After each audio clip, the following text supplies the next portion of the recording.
ভানপুরে সন্ধ্যা নেমে আসার পর যখনই কোনো বাচ্চা কাঁদে তখন তার মা তাকে এটা বলে, খোকা চুপ কর, না হলে ওই ডাইনি চলে আসবে। এই গল্পটা শুধু একটা গল্প নয়, বরং একটা মা আর তার বাচ্চার বেদনাদায়ক গল্প, যেটা আজ মরে যাওয়ার পরেও নিজের বাচ্চাদের সন্ধানে ঘুরে বেরিয়ে থাকে। এক তো এমনিতেই জঙ্গল দিয়ে ঘেরা গভীর অন্ধকারে একটা নির্জন এলাকা। এই গ্রামের ইতিহাস বলে যে কোনো ডাইনি গ্রামবাসীদের কারণে নিজের যমজ বাচ্চাকে হারিয়ে ফেলেছিল। মিঠুন, তোর খুব দাম বাড়ছে রে। এত সুন্দর দুটো যমজ বাচ্চা হয়েছে আর এখনো নিমন্ত্রণও করলি না। আরে হ্যাঁ বাবা, নিমন্ত্রণ কিসের, পুরো গ্রামকে খাওয়াবো। কিন্তু বাচ্চারা তো এই সবে পৃথিবীতে এসেছে মাত্র, একটু নিঃশ্বাস নিতে দে। খুব তাড়াতাড়ি তোমাদের সবাইকে ঘরে ডেকে খাওয়াবো। আরে মিঠুন, এইসব তো ঠিক আছে, কিন্তু আমার বন্ধু একটা কথার একটু বিশেষ খেয়াল রাখিস। যাই হয়ে যাক না কেন, তোর বাচ্চাদেরকে নিজের থেকে বা স্ত্রীর থেকে দূরে রেখে কখনো ঘুমোবি না। তুই ওই গ্রামের ডাইনির গল্পটা ভালো করে জানিস, তাই না? আখির তুইও না সবসময় এইসব কথা বলতে থাকিস, কখনো তো ভালো ভালো বল। আর এমনিতেও এই ডাইনি পেত্তি গ্রামবাসীদের মাথায় একটা রোগ, এরকম কিছুই হয় না। মিঠুন অখিলের কথাটা একদম এড়িয়ে দিয়ে ওখান থেকে নিজের ঘরে চলে যায়। সেই রাতে মিঠুন নিজের স্ত্রী রূপার সঙ্গে নিজের বেডরুমে ঘুমোচ্ছিল। তখনই ওর দুটো যমজ বাচ্চা বেবি বাকেটে লিভিং রুমে ঘুমোচ্ছিল। সেই রাতে প্রথমবার রূপা তার বেডরুমে কোনো অজানা লোকের থাকার অনুভব হলো। আর তারপর ও লিভিং রুমে কিছু আজব হতে অনুভব করল, যেমন চেয়ারগুলো নিজের থেকে সরে যাওয়া আর রুমের লাইটস অন অফ হওয়া। সেই রাতে রূপা এই সবকে এড়িয়ে দিল। পরের সকালে যখন ও তার বেবি বাকেটে দেখল, তখন ও খুব জোরে চিৎকার করে উঠল, হে ভগবান, আমার বাচ্চারা কোথায় গেল? রূপার চিৎকার শুনে মিঠুন সমেত ওর প্রতিবেশীরাও ওখানে পৌঁছলো। আরে রূপা, সকাল সকাল এত জোরে চিৎকার করছো কেন? আমার বাচ্চারা বেবি বাকেটে নেই, কেউ আমার বাচ্চাদেরকে নিয়ে এসো। জানি না কার শত্রুতা ছিল যে আমার এই সুন্দর কচি বাচ্চাদের সঙ্গে। ভগবান, আমি এখন কি করব? রূপা তারপর জোরে জোরে কাঁদতে লাগলো। তখনই ওখানে উপস্থিত প্রতিবেশীরা নিজেদের মত দিতে শুরু করলো। এই কাজটা অবশ্যই ওই ডাইনি, এটা নিশ্চয়ই ওই ডাইনি করেছে। তোমাদের কি একটুও বুদ্ধি নেই? এত ছোট নির্দোষ বাচ্চাদেরকে নিজেদের থেকে আলাদা রাখতে নেই। ওই ডাইনিটা সুযোগ পেয়ে গেল তার শিকার করার, নিয়ে চলে গেল বাচ্চাদের। আপনি চুপ থাকলে একটু বেশি ভালো হবে। আমি এখনো বলছি, এটা কোনো ডাইনির কাজ নয়। নিশ্চয়ই কোনো গ্রামবাসী আমার সাথে শত্রুতার কারণে আমার বাচ্চাদের তুলে নিয়েছে। আরে না মিঠুন, তুমি বুঝতে পারছো না, এই কাজটা গ্রামের কারোর হতেই পারে না। আর তাছাড়াও এটা প্রথমবার হয়নি যে গ্রাম থেকে কোনো বাচ্চা উধাও হয়েছে। হে ভগবান, আমি এখন কি করব? আমি তো বরবাদ হয়ে গেলাম। আমার বাচ্চারা, ওই কালমুখী জানি না আমার বাচ্চাগুলোর সাথে কি করবে। কেউ আমার বাচ্চাগুলোকে ফিরিয়ে এনে দাও। রূপা আর মিঠুন দুজনে তাদের কালকে হওয়া যমজ বাচ্চাদের হারিয়ে যাওয়ার দুঃখে একেবারে হতাশ হয়ে গেছিল। ওরা দুজন একদম বুঝতে পারছিল না যে ওদের বাচ্চাদের ওরা কি করে ফিরে পাবে, নাকি হয়তো আর কখনোই পাবে না। রূপা আর মিঠুনকে গ্রামবাসীরা একজন তান্ত্রিকের কাছে যাওয়ার পরামর্শ দিল। সবাই বলল যে ওই তান্ত্রিকের কাছে অনেক কালো শক্তি রয়েছে, যার সাহায্যে সে এটা দাবি করতে বলতে পারে যে হারিয়ে যাওয়া বাচ্চা এই মুহূর্তে কোন অবস্থায় রয়েছে।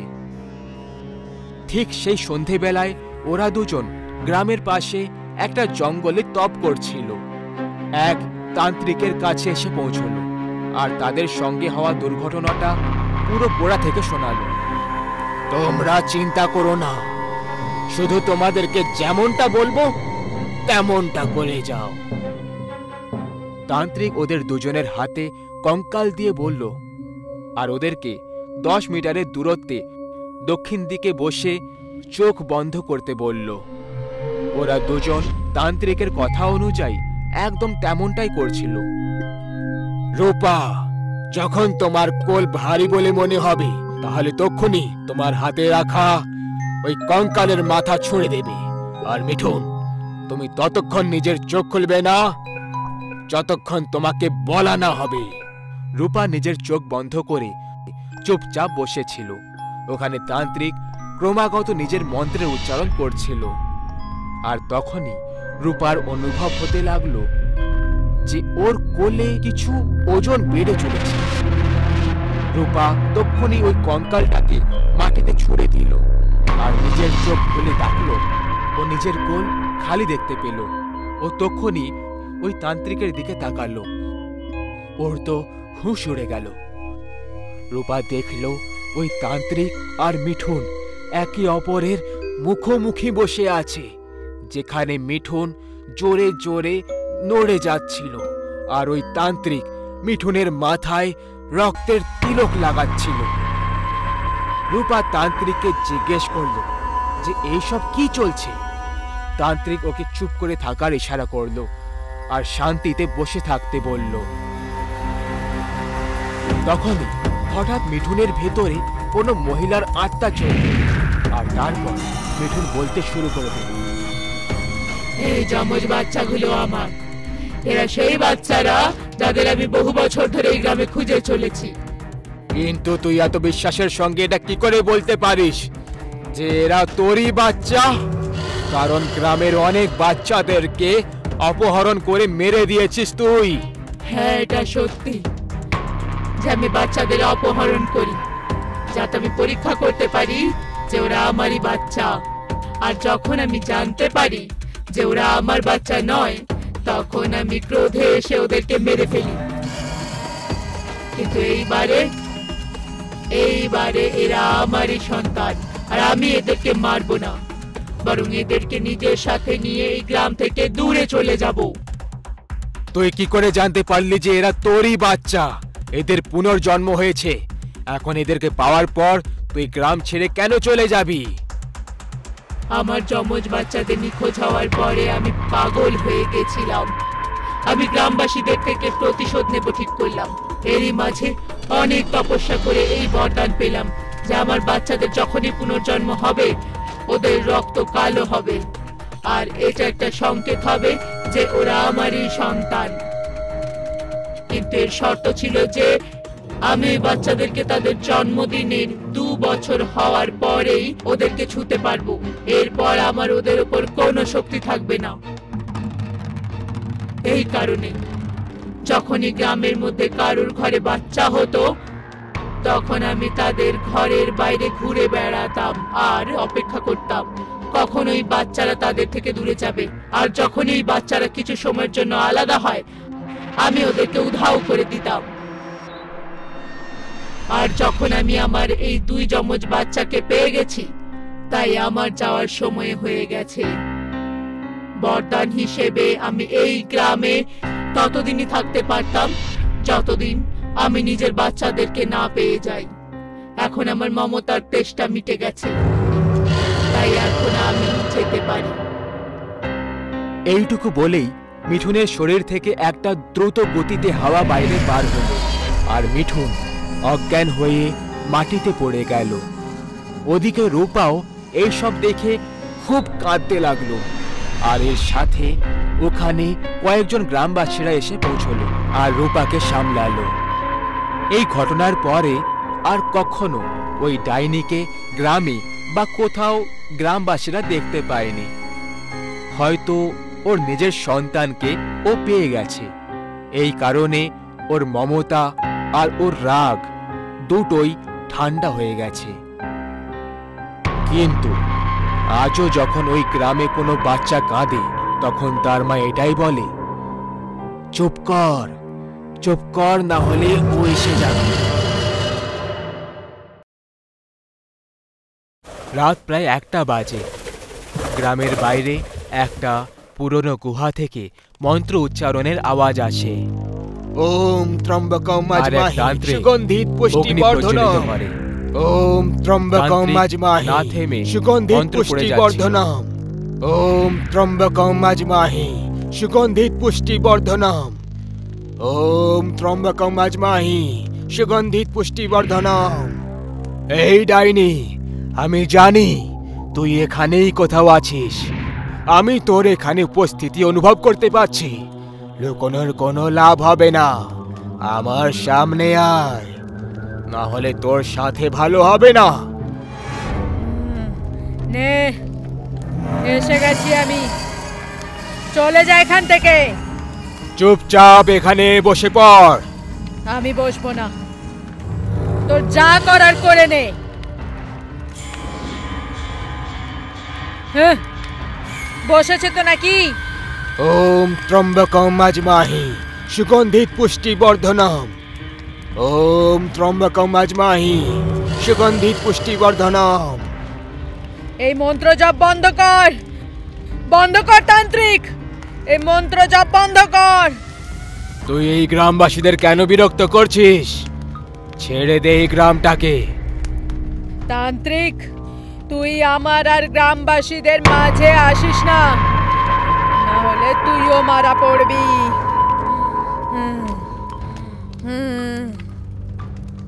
ওম ত্রম্বকম আজমাহি সুগন্ধিত পুষ্টি বর্ধনম। ওম ত্রম্বকম আজমাহি সুগন্ধিত পুষ্টি বর্ধনম। বন্ধ কর, বন্ধ কর। ডাইনি নিজের শক্তি দিয়ে তান্ত্রিককে এখানে ওখানে ছুঁড়ে ফেলছিল।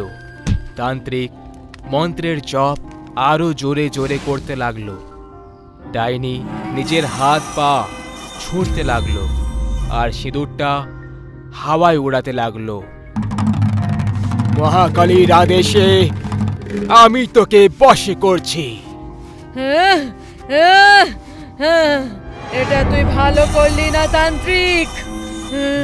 এখন থেকে তুই আমার বশে থাকবি। আমি এই গ্রামকে অভিশাপ দিচ্ছি, আমি ফিরে আসব কোন এসে যে, আর এই গ্রামটাকে বরবাদ করে দেব। কেউ বাঁচতে পারবে না, একজনও বাঁচবে না।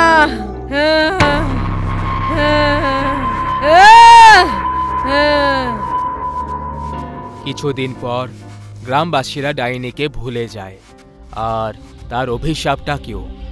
জয় নামের এক যুবক নিজের পড়াশুনো পুরো করে 6 বছর পর নিজের গ্রামে ফিরে আসছিল। পরিবারের সবাই খুব আনন্দে ছিল। আরে ভাই, তাড়াতাড়ি চলো, ট্রেন এসে গেছে হবে। চলো চলো, আমি তো কখন থেকে তৈরি হয়ে বসে আছি। কিন্তু যখন ওরা স্টেশনে পৌঁছলো তখন জয়ের সঙ্গে একটা মেয়ে ছিল। বাবা, এ আমার স্ত্রী রাখি। তুই তুই তুই বিয়ে কবে করলি? 3 মাস হয়ে গেছে। সবকিছু খুব তাড়াতাড়ি হয়ে গেছে বাবা। ভাবলাম তোমাদের দুজনকে সামনে থেকে বলবো। আমি জানি তুমি খুব রেগে যাবে, কিন্তু আমার কথা শুনে সিদ্ধান্ত নিও। কথা আলোচনা পরে করবে। বাহ, কি দারুণ বৌমা। এখন বাড়ি চলো, সব কথাবার্তা বাড়ি গিয়ে করে নিও। চলো। জয়ের বাবা খুশি ছিল না, কিন্তু মা খুশি ছিল। মা, আমি জানি আমি ঠিক করিনি কিছু না বলে বিয়ে করে, কিন্তু একবার বাবা আমার কথা শুনে নিলে তাহলে সে আমার সিচুয়েশনটা বুঝে যাবে। কথাটা সেটা নয় জয়, তোর বাবা অন্য কোনো কারণে চিন্তা করছে, সেই পুরনো চিন্তা। কোন পুরনোর কথা বলছো মা? সেই ডাইনির অভিশাপ, যে সে আবার ফিরে আসবে। কোন এসে যে? এরকম কিছু হবে না বাবা। ওই ঠগবাজ বাবা গ্রামবাসীদের থেকে টাকা আদায় করার জন্য মিথ্যে কথা বলেছিল। নিজের গ্রাম থেকে কত ছেলেরা শহরে গিয়ে বিয়ে করে নিল, কারোর কিচ্ছু হয়নি, সবাই খুশি আছে। তুমি চিন্তা করো না, এরকম কিছুই হবে না। এরকম কিছু না হোক সেটাই ভালো হবে খোকা। ওরা সবাই বউকে নিয়ে গ্রামে পৌঁছলো। বউ ঘোমটা দিয়ে রেখেছিল। জয়ের বাবা এখনো খুব চিন্তায় দেখাচ্ছিল। তখনই জয়ের বাবার ফোনে একটা কল চলে এলো। কি? কবে? কি করে হলো? কি হয়েছে বাবা? যেটা হওয়ার কথা নয়, যে তান্ত্রিক ডাইনিকে বশে করে নিয়েছিল সে মরে গেছে। কি? জয়ের মা নিজের ঘর থেকে একটা সোনার হার নিয়ে বাইরে চলে আসে। এটা আমি তোর জন্য বানিয়ে রেখেছিলাম আজকের দিনটার জন্য। বৌমা, আজ তোর প্রথম দিন না? জয়ের মা বৌমার হাতে ওই হারটা দিল, আর যখনই তার ঘোমটা খুলে দেখল তখন সে ভয়ে চিৎকার করে ওঠে।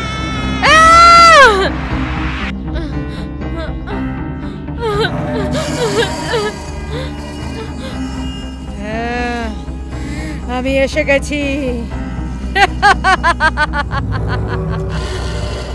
কোণে ডাইনি হয়ে গেছিল, আর ডাইনি জোরে জোরে হাসছিল।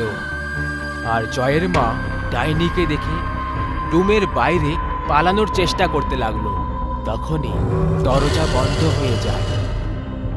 আমাকে যেতে দাও, আমাকে যেতে দাও, আমাকে যেতে দাও। এত বছর পর আবার স্বাধীন হয়েছি আমি। ডাইনি মায়ের চুল ধরে এদিকে ওদিকে পটকাতে শুরু করলো। শাড়ির আঁচল তার গলায় ফাঁসি হয়ে তাকে মারতে লাগলো। তখনই বাবা দরজা খটখট করলো। ডাইনি মাকে পাখার সাথে ঝুলিয়ে দিল। আরে শুনছো, দরজা খোলো। চিৎকারের আওয়াজ শুনে বাবা জোরে দরজায় ধাক্কা দিতে লাগলো। আর সামনের দৃশ্যটা দেখে সে অবাক হয়ে রয়ে যায়। পাখার নিচে জয়ের মায়ের লাশ ঝুলছিল। আরে কি হয়ে গেল? ডাইনি রুমের একটা কোণে বসেছিল। আর কোনো লাভ নেই, ও মারা গেছে।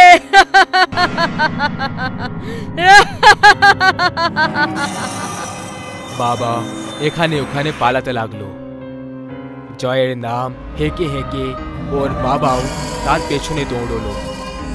জয়, জয়।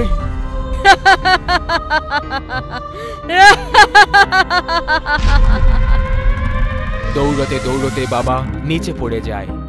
ডাইনি বাবার উপরে এসে বসে যায় আর নিজের নখ দিয়ে বাবার ছাতি ফাল করে দেয়।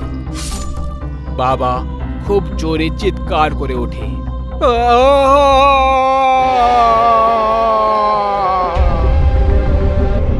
তখনই জয় ঘরের ভেতরে চলে আসে।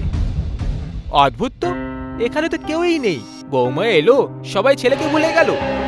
জয় রুমে চলে যায়। ডাইনি নিজের পিঠের দিকে দাঁড়িয়েছিল। জয় পিছন থেকে ডাইনিকে গলা জড়িয়ে ধরে। রাখি, কেমন লাগলো আমাদের ঘর আর আমার মা বাবা, বলো? জয় আয়নায় যখন দেখে তো ও ডাইনিকে দেখতে পায়। জয় ভয়ে এদিকে ওদিকে দেখতে শুরু করে। ও ওর মা আর বাবার মৃতদেহ দেখতে পায়। তখনই ডাইনি নিজের হাতে জয়ের গলা কেটে দেয়।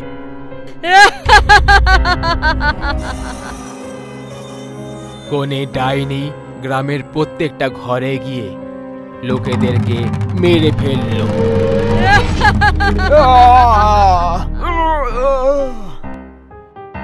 সব গ্রামবাসীরা মারা পড়ল। গ্রাম বরবাদ হয়ে গেল। আমি বলেছিলাম আমি ফিরে আসবো কোণে সেজে। এখন কেউ আমাকে বার করে দেখাও এই গ্রাম থেকে।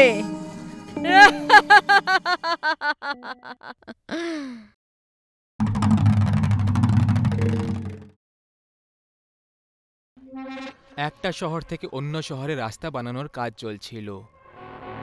ওই রাস্তা একটা ছোট রাস্তা দিয়ে যাবে বলে ঠিক করা হয়েছিল। আর সেই জন্য সরকারি অধিকারীদের ওই গ্রামের সভাগারের জমি দরকার ছিল। এই কারণে গ্রামের পঞ্চায়েতে একটা মিটিং রাখা হয়েছিল, যেখানে গ্রামের প্রধান আর সরকারি অধিকারীদের আসার কথা ছিল। প্রধানবাবু তো পঞ্চায়েত অফিসে তাড়াতাড়ি পৌঁছে গেছিলেন, কিন্তু সরকারি অধিকারীরা এখনো অবধি আসেনি। কিছুক্ষণের মধ্যে ওখানে অধিকারীরাও চলে এলো। আসুন আসুন, আমাদের গ্রামে আপনাদের স্বাগত জানাই স্যার। ধন্যবাদ প্রধানবাবু। আসুন আসুন, বলুন আপনার জন্য আমি কি সেবা করতে পারি? দেখুন প্রধানবাবু, আপনি তো জানেন যে আপনার গ্রামে যে সভাগার রয়েছে সেটার জমি সরকারকে রাস্তা বানানোর জন্য দরকার। ওই রাস্তার লাভ কিন্তু আপনাদের গ্রামের লোকেদেরই হবে। আর যেমনই হোক না কেন, সবশেষে এটা সরকারি কাজ। সেই জন্য আমি চাই যে আপনি এতে যেন কোনো রকম বাধা না দেন। এটাই আপনার জন্য আর এই গ্রামের জন্য ভালো হবে। আরে আমরা কেন বাধা দিতে যাব স্যার? বাস বিধায়ক বাবুর সাথে কথা বলে আমার ছেলের ব্যাপারটা একটু দেখে নিন। আগে ওই টেন্ডারের কাজটা। হ্যাঁ, একদম ঠিক ধরেছেন আপনি। শুধু ওই টেন্ডারটা দিয়ে দিন, আমি এই গ্রামের সবাইকে বুঝিয়ে দেব যে মরে যাওয়া লোকেদের অন্য কোথাও পুঁতে দিতে। আগে ওই টেন্ডারের কাজ তো হয়ে যাবে, আপনি চিন্তা করবেন না। আমি কালকেই বিধায়ক বাবুর সাথে কথা বলেছিলাম, তিনি মেনে গেছেন। তাহলে কাল থেকে কাজ শুরু করতে পারি আমি? আরে নিশ্চিন্তে কাজ করুন, কেউ বাধা দেবে না আপনাকে। মিটিং শেষ করে দুজন নিজের নিজের কাজে চলে যায়। পরের দিন থেকে অধিকারীর সরকারি কাজের দেখাশোনা শুরু হয়ে গেল।